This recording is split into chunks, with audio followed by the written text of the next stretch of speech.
वाले stock x ray में गेल की जो कि एक सरकारी कंपनी है, तेल गैस सेक्टर से जुड़ी हुई है। पहले इसके प्रदर्शन की बातचीत करते हैं, फिर आपको बताएंगे कि इसमें क्यों ऐसे मूव्स देखने को मिले हैं। देखिए, कल जो बाजार में मूव आया था, जो हाई लेवल से प्रॉफिट बुकिंग हुई थी, उसमें ये शेयर 3% के आसपास टूटता हुआ नजर आया था। पूरा सितंबर महीना आप देखें अभी तक जो बीते हैं दिन, उसमें 12% के आसपास की गिरावट इस स्टॉक में देखने को मिल चुकी है। तो हायर लेवल से थोड़ा ये स्टॉक रिट्रेस होता हुआ दिखा है। पिछले साल सितंबर में शेयर की जो रेंज है वो 115 से आप देखिए 129 रुपये के बीच हुआ करती थी, और लेकिन अब अगर आप देखेंगे शेयर आपको 200 रुपये के ऊपर नजर आएगा। और शेयर ने इस साल जुलाई में 246 रुपये 30 पैसे, जैसे मैंने कहा कि इसका रिकॉर्ड हाई लेवल है जो कि इसने टच किया था, और वहां से गिरते गिरते आप देखिए सितंबर महीने में करीब 12% के आसपास की जो गिरावट है स्टॉक झेल चुका है। तो आखिर सितंबर में ऐसा क्या हुआ कि शेयर में गिरावट देखने को मिली है, पहले वो समझते हैं, फिर आपको पॉजिटिव्स भी बताएंगे और वैल्यूएशन की ओर भी चलेंगे और इसके बारे में डिस्कशन भी करेंगे। सितंबर में आप देखें तो इनके जो Q2 के नतीजे आए थे, उसमें जो गैस मार्केटिंग माफ़ कीजिए, जो Q2 के नतीजे आने वाले हैं उसमें जो गैस मार्केटिंग मार्जिन हैं उनके गिरने की आशंका है। Q1 में भी इनके जो मार्केटिंग मार्जिन है वो पीक पर रहे थे, तो पीक से थोड़ा सा जो गिरावट है इनके जो मार्केटिंग मार्जिन है उसमें देखने को मिल सकती है। गैस मार्केटिंग अबिड्डा FY25 में 4,500 करोड़ रुपए अनुमानित है, और गैस मार्केटिंग अबिड्डा पिछले साल आप देखेंगे तो 5,560 करोड़ रुपए रहा था। तो उसमें हो सकता है कि अब थोड़ी सी गिरावट आती हुई दिखे। इसी चीज़ को बाजार कहीं ना कहीं फैक्टर करने की कोशिश भी कर रहा है, और कच्चे तेल के $5 प्रति बैरल गिरने बढ़ने से अबिड्डा पर 1100 करोड़ रुपए का सालाना असर होता है, ऐसा एक अनुमान है। तो उसी का इम्पैक्ट आप देखिए इस कंपनी के जो शेयर प्राइस है उस पर भी साफ तौर पे देखने को मिल रहा है। और कच्चे तेल की कीमत हमने देखा है कि जहां अप्रैल में $91 के आसपास ट्रेड हो रही थी, अब वहां से करीब करीब 20% नीचे के लेवल्स देखने को मिल रहे हैं। कल का भाव अगर आप देखेंगे तो इंटरनेशनल मार्केट्स में $73 के आसपास का था।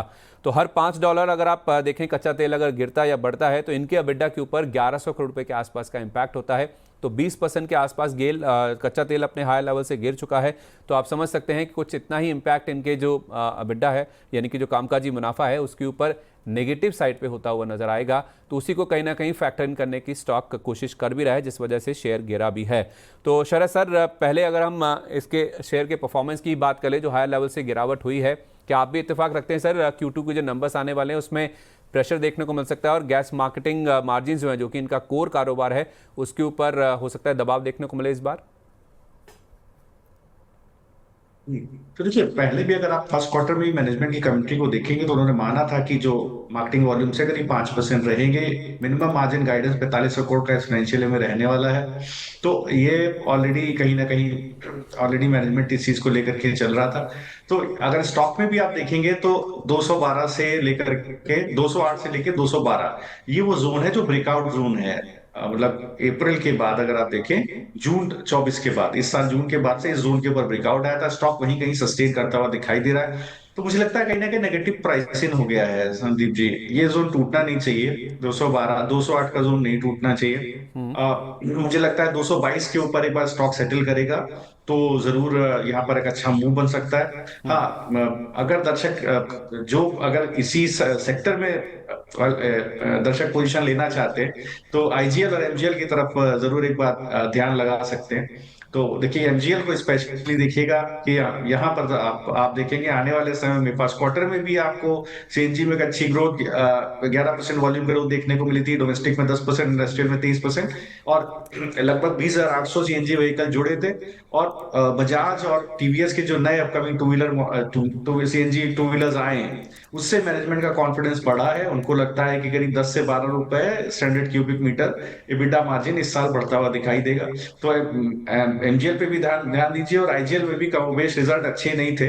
बट जिस तरह का न्यू व्हीकल एडिशन है दिल्ली की मार्केट में, बॉम्बे की मार्केट में, तो आईजीएल एमजीएल दोनों को फायदा होगा। तो अगर आप नहीं खुश हैं गेल से तो आप आईजीएल एमजीएल तरफ ध्यान लगा सकते हैं। चलिए ठीक है। तो इसके पॉजिटिव्स की अगर हम बातचीत कर लें गेल के, तो इनका जो पेट्रोकेमिकल कारोबार है, जो पेटकेम सेगमेंट है, वो हो सकता है कि इस साल मुनाफे में आता हो। देखे तो पेटकेम में काफ़ी समय से इनके पेन देखने को मिल रहा है, तो ये फाइनली हो सकता है कि इस साल मुनाफे में आता हो दिखे। और दूसरा जो तेल गैस सेक्टर का रेगुलेटर है PNGRB, उसके जल्द LNG कंप्रेसर नियम में भी बदलाव किए जा सकते हैं उनकी ओर से। तो ये अगर होता है तो कंपनी की जो लागत है, सालाना लागत है, उसमें 400 करोड़ रुपए के आसपास की बचत देखने को मिल सकती है। तो ये भी एक उम्मीद लगाई जा रही है कि एक तो पेट्रोकेमिकल सेगमेंट